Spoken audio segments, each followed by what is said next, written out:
Matibay ang aking paniniwala na ang ligang ito ang magsisimula ng pagbabagong nais natin. Layunin ng La Liga Filipina ang mapagkaisa ang bayan.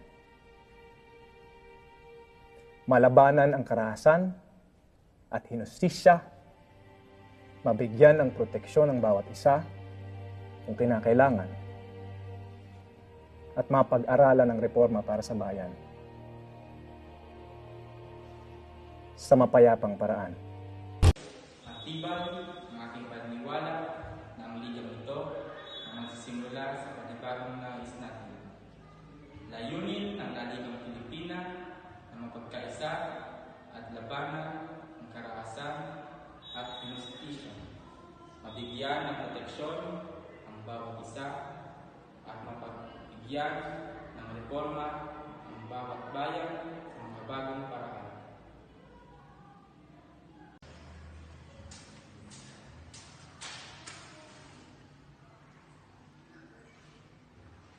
Salamat sa iyo. Andres Bonifacio, Laking Tungkol. Kamusta ka, Andres? Mabuting mabuti. Tumatak sa aming mga isipan, yung mga nobela. Dr. Rizal, ipagpaunganin niyo po. Sa parehas ng nobela, ang mga armadong himagsikan ay hindi magtatagumpay. Dahil hindi istol o patalin ang daan tungo sa kalayanan, Andres. Kailangan natin armasan ang ating mga sarili. Dito, higit na mas lalo dito. Yan ang mga sandal na hinagaw sa ating mga Kastila. At yan ang kailangan ibalik sa ating bayan. Sabihin mo sa pinuno ng mga konseyo, ipinapatawag silang lahat ng Supremo. Malaki ang tiwala ko sa iyo, Andres. Bilang isang ina ng katipunan, ipinapaubaya ko na sa iyo na gawin kung ano ang sa tingin mong nararapat. Napakarami na ang naging biktima ng mga Espanyol. Kaya sa labanang ito, isusuong natin ang ating mga buhay sa panganib.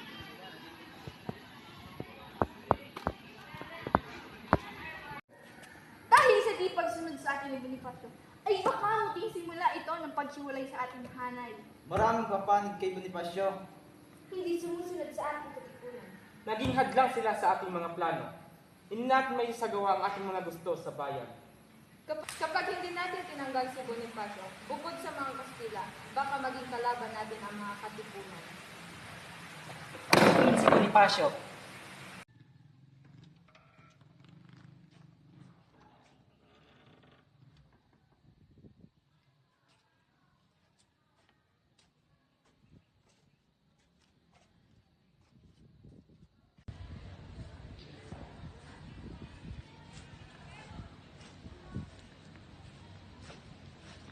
Kuya, napasugod ka. Gusto lang kita bigyan ng babala. Anong babala?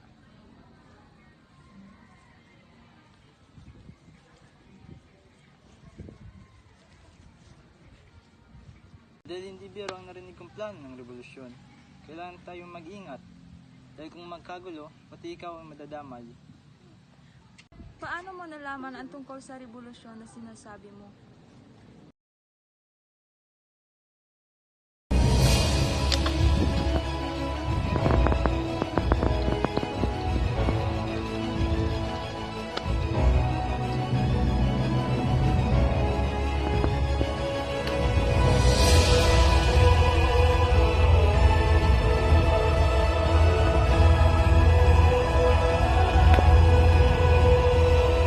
Ano yan?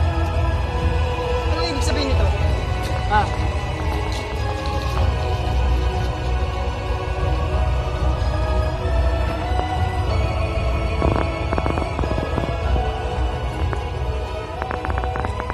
Andres! Andres! Andres! Wag! Mapanganib ang ating tatahakin. Pero hindi dapat tayo matakot. Kahit sa kamatayan. Isipin natin tayo'y malakas, matibay, at makapangyarihan. Tayo ang kataas-taasang, kagalang-galangang katipunan ng mga anak ng bayan.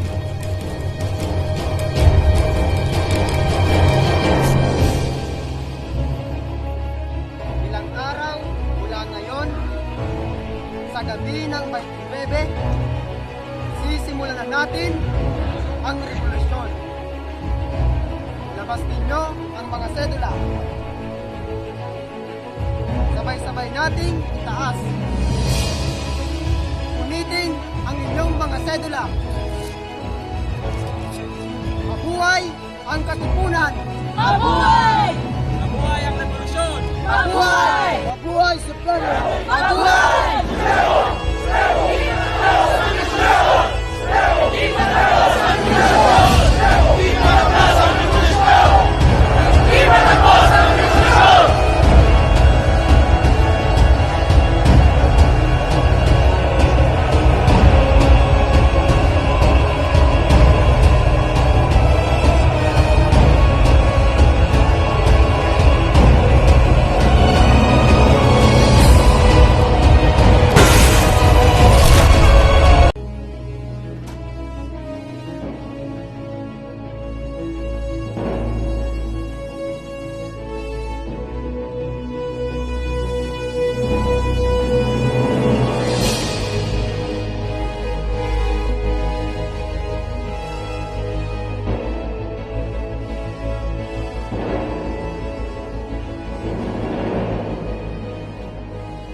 Buhay ang aking inalay para ipanglaban ang ating kalayaan.